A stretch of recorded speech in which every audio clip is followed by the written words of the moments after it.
Bonjour à tous et bienvenue dans ce nouveau tutoriel dans lequel on va voir les effets Warp. Donc ce tutoriel est fait sous HitFilm Express, mais bien sûr automatiquement vous pouvez le faire sous HitFilm Pro. Donc nous allons voir aujourd'hui deux effets Warp, le Spherical Warp et le Perspective Warp. Est-ce que vous êtes prêts? Allez, on est parti. Nous voici dans HitFilm Express, on crée un nouveau projet. On va importer donc la photo de Méduse et la vidéo du feu.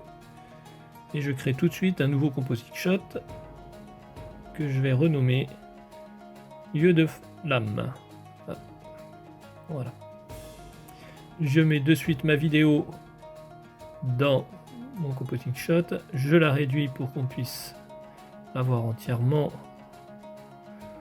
Et je vais de suite lui appliquer l'effet Warp que l'on veut. Donc le Spherical Warp dans notre cas. Donc ça fait bien un cercle. Vous voyez, ça l'entoure dans un cercle. Je vais modifier son amount à 25. Voilà. Le scale, je vais modifier un peu le scale. 84 à peu près. Et je vais modifier les textures, les shift textures en X et en Y pour que ça fasse en fait une inversion et comme si ça se reliait. Vous voyez, ça fait un peu un effet reflet. Voilà. Et je vais renommer de suite la vidéo ici en œil droit. Je vais faire un CTRL D pour faire une copie et je vais renommer donc le deuxième œil gauche. Je vais les réduire et le déplacer avec la petite croix au centre. Pas besoin que ça soit centré pour le moment ou que ça soit sur une ligne particulière. Voilà, à peu près. Je vais venir chercher ma photo de ma méduse que je vais mettre en haut, au-dessus. Je vais l'agrandir en appuyant sur Shift pour garder les proportions. Je vais me mettre en Scale to Fit pour y voir mieux. Vous voyez là on la voit pas. Bon, on va déjà le centrer puisque là c'était l'œil gauche, je le mets à gauche et je le réduis.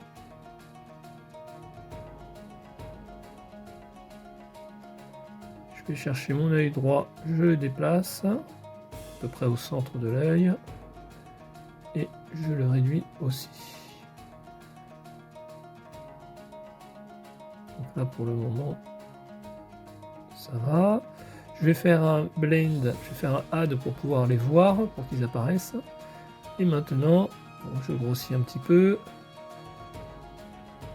Je vais sélectionner mon œil et je vais le recentrer un petit peu et l'adapter pour qu'il puisse coller à l'œil déjà existant. Je vérifie en faisant passer un peu la vidéo. Ça a l'air pas trop mal. On va faire pour l'œil droit, pareil. Donc on va le réduire, le déplacer s'il faut. Toutes ces petites manipulations qui peuvent parfois prendre un peu de temps.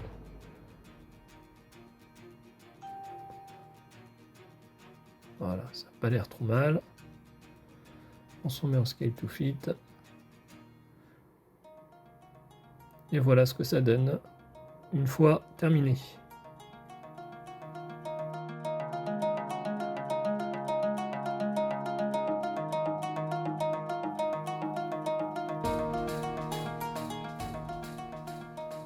On va passer au deuxième effet. On va importer pour ça la deuxième image. Donc c'est un paysage d'hiver avec un lac. Donc je crée un nouveau composite shot que je vais nommer reflet. Je vais de suite importer mon image, vous voyez. Voilà. Je vais directement dans les effets et cette fois-ci je choisis effet Perspective Warp. Je vais la passer en 3D, cette image, parce que pour que l'effet Perspective Warp fonctionne bien, il faut passer en 3D. Et je vais juste changer la distorsion en Z. Et vous voyez déjà, ça m'a fait des reflets dans tous les sens, à droite à gauche. Donc pour ça, je vais changer la position de la caméra pour la centrer uniquement sur la partie qui m'intéresse. C'est-à-dire la partie en bas, essentiellement. Donc du coup, je déplace ma caméra et je retaille là, puisque j'étais un petit peu loin. Donc je me rapproche un petit peu. Voilà. Donc là, on voit qu'il y a un reflet.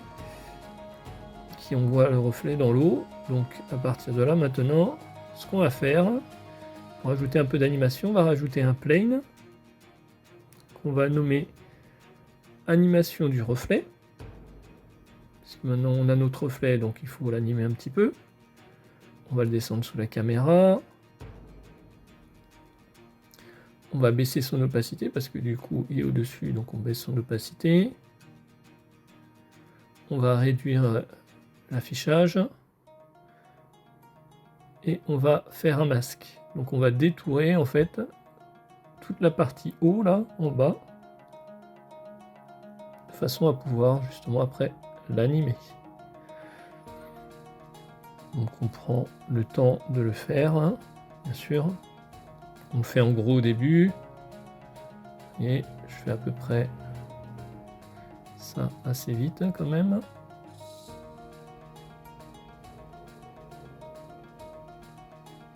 Voilà, je vais réduire l'affichage.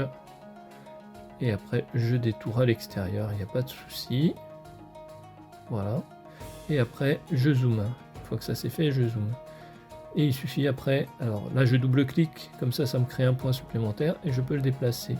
Si je veux me déplacer dans l'image, je prends la main pour éviter de faire des erreurs. Et après, je redéplace mes points. Comme ça, il y a moins de soucis. Et je fais ça sur l'ensemble des points que j'ai besoin de modifier. Voilà, vous voyez, c'est pas compliqué. Voilà, ça me paraît pas trop mal.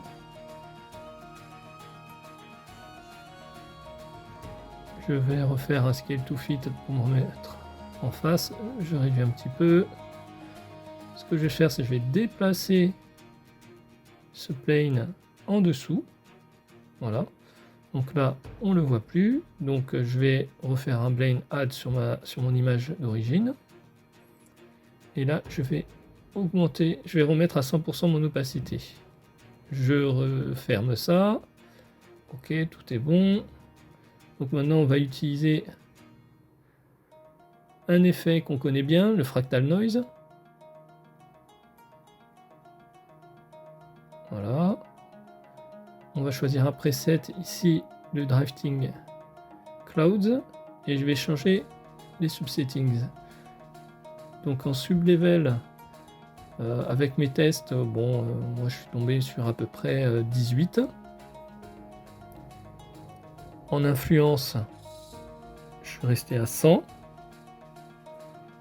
En scale 60.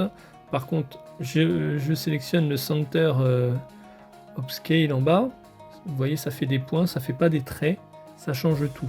Après, j'aime bien mettre une petite rotation et changer un petit peu l'offset pour que ça donne un petit peu plus de réalisme. Donc voilà, l'offset -38 là, ça me paraît pas trop mal. Et après, on va rajouter un dernier effet, le diffuse. Ah, là, il n'y a pas qu'un F, mais 2 F à diffuse. Et je vais lui affecter un radius à 1400. Voilà. Et une opacité un petit peu plus importante que ce qu'ils mettent par défaut. Je mets 0,5. Voilà. Et donc là, on a fini de faire notre petite animation. On va mettre en 3D quand même. Voilà. Et donc ça donne ça. Voilà. Alors dans ce qu'on a fait précédemment, si on veut faire un peu d'animation, il faut modifier dans l'effet Warp le seed pour le mettre à 2700 sur la timeline et à 2850 à la fin. Il suffit de mettre 2 keyframes, une au début, une à la fin, et ça donne ceci. Je vous remercie d'avoir suivi ce tuto. N'hésitez pas à mettre un pouce bleu, à vous abonner à la chaîne, à me mettre un petit commentaire pour me dire ce que vous en pensez et ce que vous voudriez qu'on fasse la prochaine fois, par exemple.